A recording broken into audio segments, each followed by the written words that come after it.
Cities of refuge that protect sinners with mercy and compassion. Numbers chapter 35, verses 9 through 21.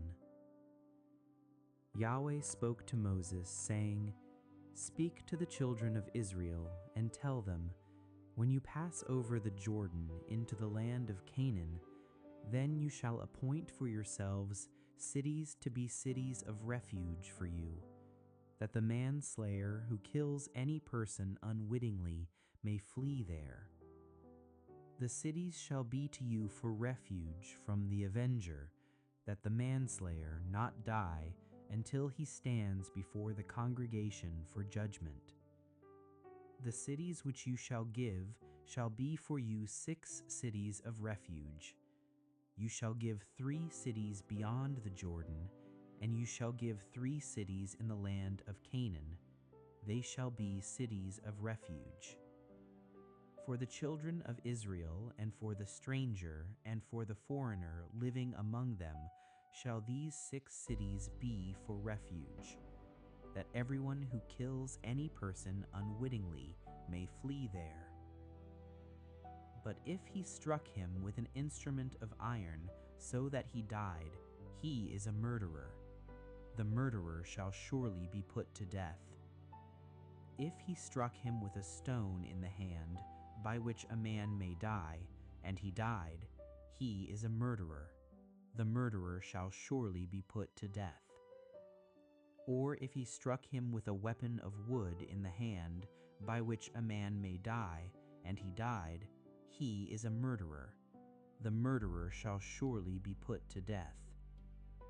The avenger of blood shall himself put the murderer to death. When he meets him, he shall put him to death. If he shoved him out of hatred, or hurled at him, lying in wait, so that he died, or in hostility struck him with his hand so that he died, he who struck him shall surely be put to death. He is a murderer. The avenger of blood shall put the murderer to death when he meets him. The grace of substitution contained in the death of the high priest. Numbers chapter 35, verses 22 through 34. But if he shoved him suddenly without hostility, or hurled on him anything without lying in wait, or with any stone, by which a man may die, not seeing him, and cast it on him, so that he died, and he was not his enemy, neither sought his harm, then the congregation shall judge between the striker and the avenger of blood according to these ordinances. The congregation shall deliver the manslayer out of the hand of the avenger of blood, and the congregation shall restore him to his city of refuge, where he had fled. He shall dwell therein until the death of the high priest, who was anointed with the holy oil.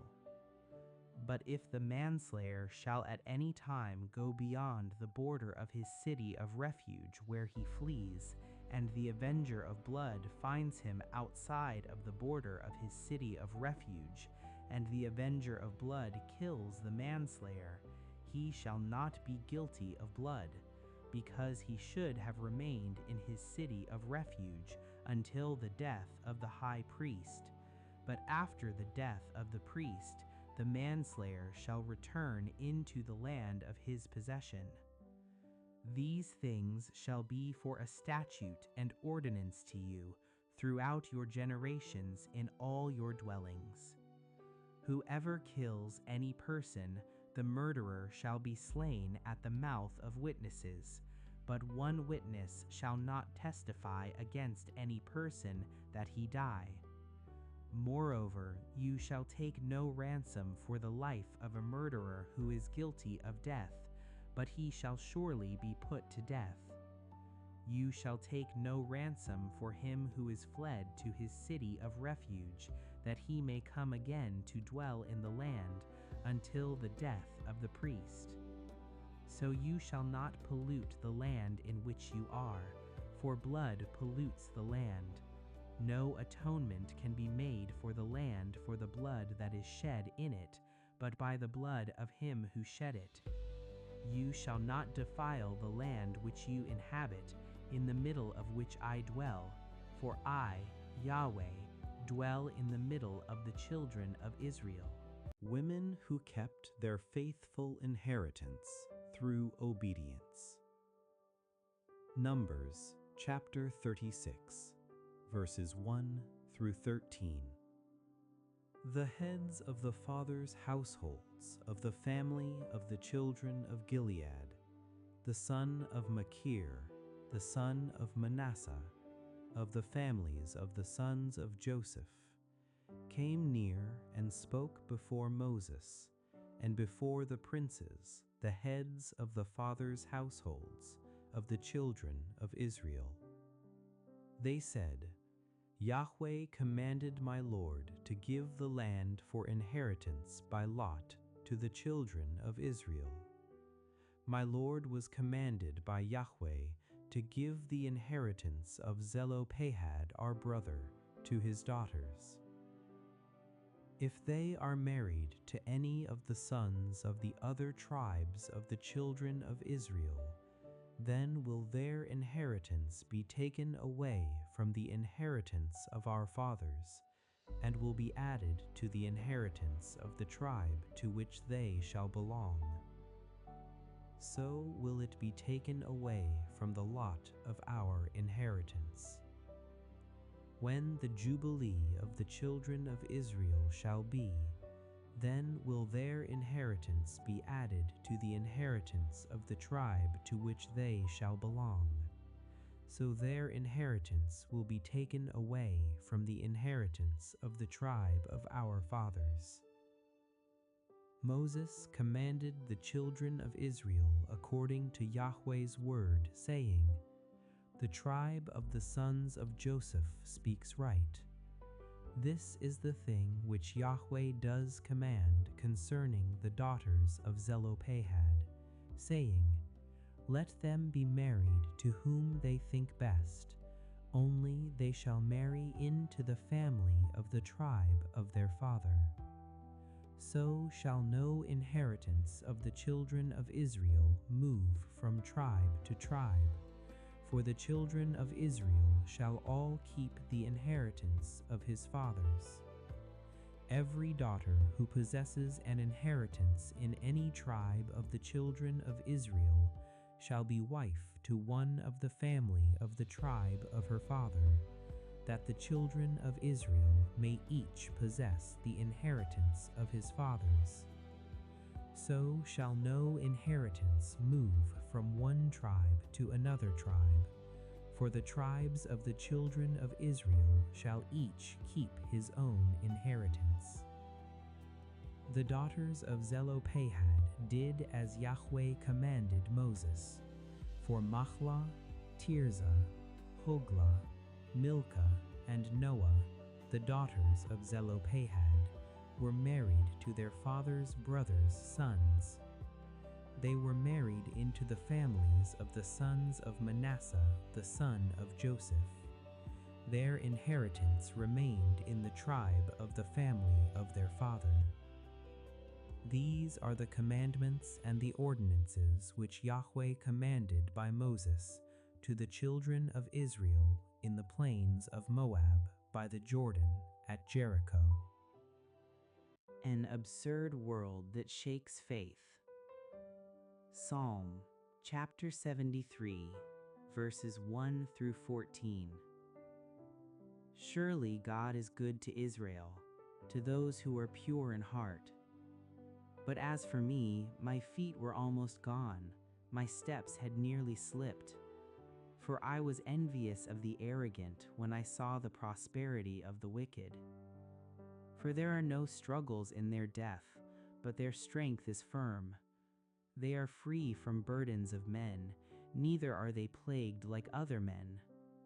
Therefore pride is like a chain around their neck, violence covers them like a garment. Their eyes bulge with fat, their minds pass the limits of conceit.